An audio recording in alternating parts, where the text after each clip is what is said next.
Eu estou aqui mais uma vez para bater um papo com vocês a respeito de alguns assuntos. E eu estou aqui pensando o que eu vou falar. E me veio na minha cabeça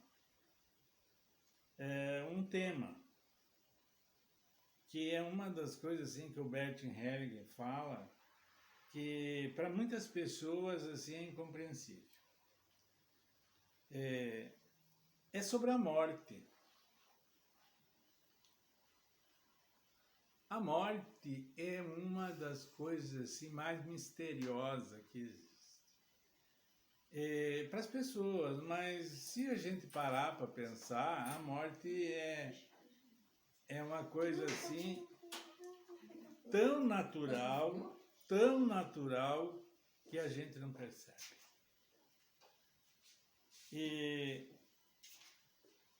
E o medo que a gente tem da morte, de onde vem esse medo? Esse medo tem uma origem quando a gente, por exemplo, um cachorro não tem medo de morrer. Eu acho que até um animal aí, um outro, vou dizer, um cavalo não tem medo de morrer. Ele não fica pensando que ele vai morrer. E ele nem sabe que vai morrer. Ele pode ir perdendo as forças, não tem, vai se definhando e não... E nós temos medo de morrer.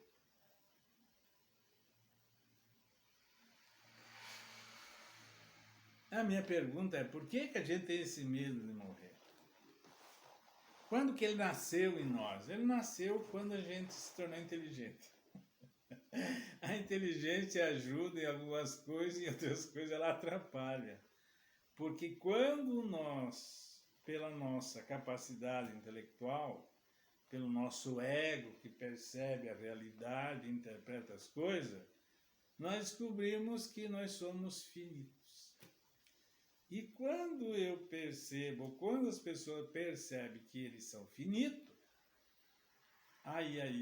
então eu vou desaparecer. Então daqui a um tempo eu não existo mais. E eu tenho desejos e vontades. E daí eu quero realizar esses desejos e essas vontades. E daí tem um tempo, porque eu sou finito. E eu entro, as pessoas entram num processo de aceleração e começa a gerar ansiedade na vida.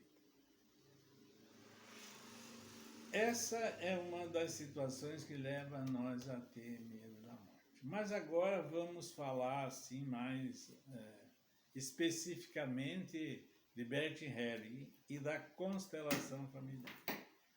O Bert Hellinger tem um conceito filosófico que ele diz assim, que a natureza tem as suas leis próprias e independe se nós aceitarmos essas leis, se nós não aceitarmos, elas existem e elas vão estar sempre atuando. Como a lei da gravidade, se eu compreendo, não entendo, a lei da gravidade está aí.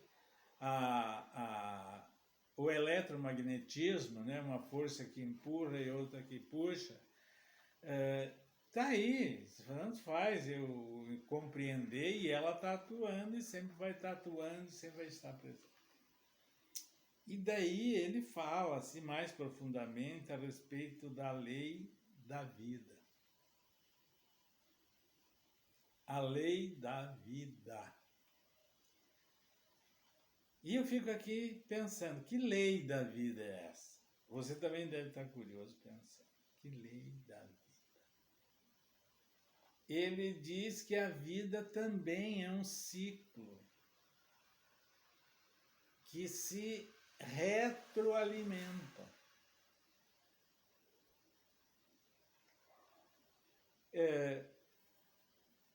Existe vida porque existe a morte.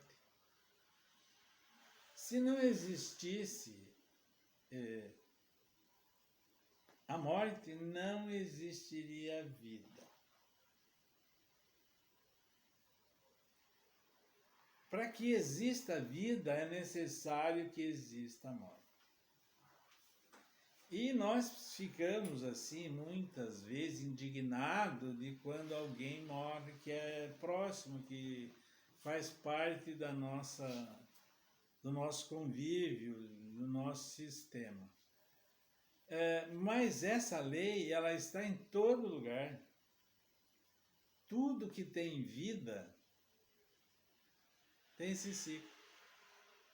Uns demoram mais tempo, outros demoram menos tempo. Por exemplo, o ciclo de vida de um cachorro, acho que é no máximo 20 anos, não sei, mas é por aí, dependendo da raça. Esse é o ciclo de vida. A natureza, a árvore, ele também tem um ciclo de vida. Tem árvores que têm um ciclo de vida maior e outros um ciclo de vida menor. Pelo que eu estou lembrando agora, na natureza, por exemplo, as árvores, a que é mais longeva é a sequoia. A sequoia é uma das árvores que tem mais tempo de vida. E diz que o pau-brasil também é uma das árvores que tem uma vida mais longeva. Então, em todos os lugares onde que há vida, há morte.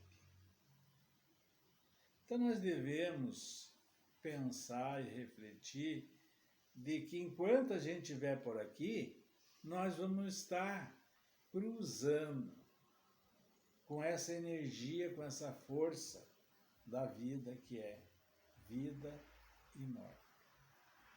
Então nós devemos olhar para isso com uma certa naturalidade. E são coisas assim que escapam do nosso controle. Eles não estão no nosso poder.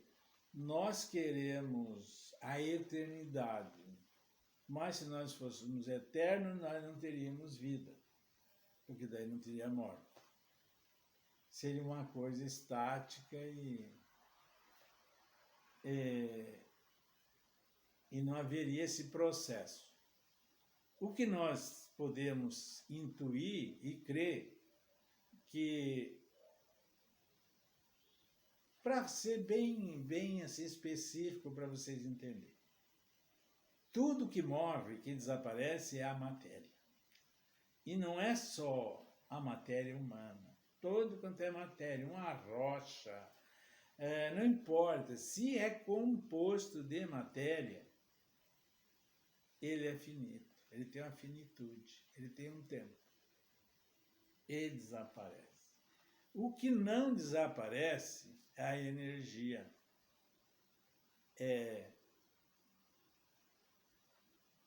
Essa energia que mantém todas as coisas no lugar.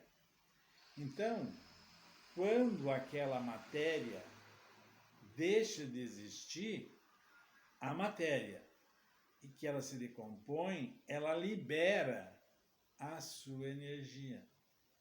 E essa energia vai fazer parte do sistema. Então nós temos que começar assim a olhar com outro olhar. E nesse sentido assim, eu admirei muito o Bert, por ele ter essa ideia. Não sei se é dele ou tem algum outro filósofo que pensava assim, mas foi nos livros dele, estudando, que eu me deparei com essa colocação. E outra coisa que ele fala, assim, que é importante a gente frisar, que o ser humano, nós, temos dois comportamentos que a gente tem que se observar. Tem o comportamento que é chamado assim, porque a gente tem um certo tempo, de ingênuo, inocente. Então tem pessoas que são inocentes. Então nós ficamos, e tem pessoas que têm culpa. Então a gente fica nesse embalo, nessa modulação. Uma hora a gente está na inocência e outra hora a gente está na culpa. A inocência é que quando eu olho para as coisas e eu não sou responsável por isso, sabe? Eu penso que as coisas que estão acontecendo eu não tenho nada a ver com isso. Agora fez eu lembrar de uma citação de uma pessoa que falou que tudo tem um propósito. E esse propósito pode ser positivo ou negativo. Então isso é uma colocação da inocência, que tudo tem um propósito. Até tem um propósito que está na natureza e não é para você, é para todo mundo. Um dos propósitos é que nós vamos desaparecer, para que a vida continue existindo. Então a inocência é isso. E a gente tem que se perguntar quando que eu estou tendo uma atitude inocente ou quando eu vou estar tendo uma atitude de culpa.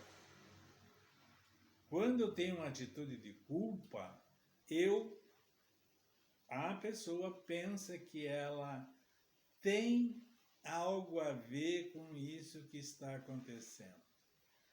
Que ela podia ter intervido e ter feito de forma diferente. Ou da maneira que ela foi, utilizou e fez as coisas, não foi bom o suficiente. Ou não foi o suficiente. Daí, quando a gente pensa nesse sentido, nós estamos na culpa. Então é só para a gente poder examinar e poder fazer uma reflexão a respeito disso. E daí eu pergunto, cada um se examina, se eu estou na inocência ou se eu estou na culpa. Não quer dizer que eu devo estar num ou no outro, é só para saber onde que eu estou. E daí eu posso examinar melhor, se é melhor eu ficar na inocência. Tem horas que eu até concordo que é bom. Ficar na inocência. E tem horas que eu devo ir para a culpa. Mas o que muda a pessoa, que faz a transformação no ser humano, é só a culpa. A culpa que faz a gente se transformar. A inocência não faz. A inocência faz com que eu permaneça no mesmo lugar, do mesmo jeitinho. E daí tem muitos psicólogos e muitos autores que falam que se livre da culpa. Quando a culpa está atrapalhando o crescimento, daí tem que se livrar. Mas essa culpa que o Bert Hellinger fala, e eu também estou falando, é uma culpa onde que faz você fazer mudanças. E não é uma culpa que não faça crescer. Porque se eu ficar na inocência... Tá, bom, tudo bem. Então fico por aqui hoje. Tudo bem.